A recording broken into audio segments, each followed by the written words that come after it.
నమస్కారం. Today Telangana news కి స్వాగతం. నా పేరు స్వాతి. డిసెంబర్లో మేము బొడ్డు తిరుపతి అనే వ్యక్తికి ధాన్యం జోకడం జరిగింది. అప్పటి నుంచి వాళ్ళ బిడ్డల అకౌంట్లో డబ్బులు పడ్డాయని బాగా సతాయించుకుంటూ అందరికీ ఇంటికి పిలిపించి కాగితాలు రాయించి వాళ్ళ భార్య ముంగట బాగా కాగితాలు రాయించడం జరిగింది. ఆ డబ్బులు ఇవ్వడానికి ఆమె అకౌంట్లలో పడ్డ డబ్బులు రిలీజ్ చేయకుండా బాగా ఇబ్బంది చేస్తూ మాకు రైతులకు ఎవరికి డబ్బులు ఇయ్య అని ఇంటికి పోతే లొల్లి పెట్టుడు, డబ్బులు ఇయ్య మీరు ఏం చేసుకుంటారో చేసుకున్నారు, మీరు ఎక్కడికి పోయినా ఏం కాదు, మీ దగ్గర ఏమున్నాయి అంటే మా దగ్గర కాగితాలు ఉన్నాయమ్మా, మా డబ్బులు మాకు ఈ రైతులు ఏడుస్తానని మన ఇంటి ముంగట ధర్నా చేయడం జరిగింది. రైతులు చాలా కష్ట పరిస్థితుల్లో ఎండకు బుక్కడి నీళ్ళు దాక్కుంటూ ఈ ఎండలో పని చేసుకుంటూ దేశానికి అన్నం పెట్టే రైతును ఇట్లా ప్రభుత్వం కానీ వీళ్ళు ఎవరైనా పట్టించుకొని వాళ్ళ రైతులకు కూడా వినిపించుకునేది లేదు. సిపి గారికి 2 నెలల క్రితం సిపి గారికి దరఖాస్తు చేయడం జరిగింది, దానికి రెస్పాన్స్ లేదు.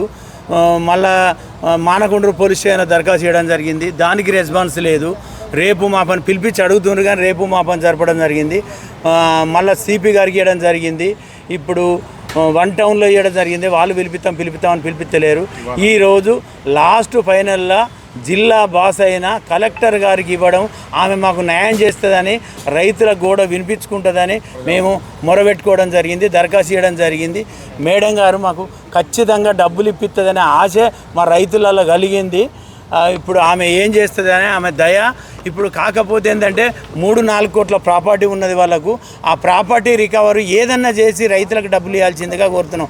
అంతా కొడితే 76 లక్షల డబ్బులు కావు. ఆమెకు 3-4 కోట్ల ఆస్తి ఉన్నది. బ్యాంకులలో డబ్బులు వచ్చినాయి, ఇన్సూరెన్స్ డబ్బులు వచ్చినాయి. అన్నీ వచ్చినా కూడా మాకు పైసలు ధైర్యం వస్తలేదు. ఇళ్ళల్లో ఏసీ పెట్టుకొని మా డబ్బులతో ఇల్లు చుట్టూ సీసీ కెమెరాలు పెట్టుకొని పోలీస్ కాపలా పెట్టుకొని బతికినట్టు బతుకుతూ ఉంది. రైతుల డబ్బులు కలెక్టర్ గారు ఇప్పిస్తారని మాకు 100% నమ్మకం ఉన్నదని మేము తెలియజేస్తున్నాం. కలెక్టర్ మా సానుకూలంగా స్పందించింది, దరఖాస్తు తీసుకున్నది. నా పేరు శ్రీనివాసరెడ్డి, మా చెంజర్ల గ్రామం.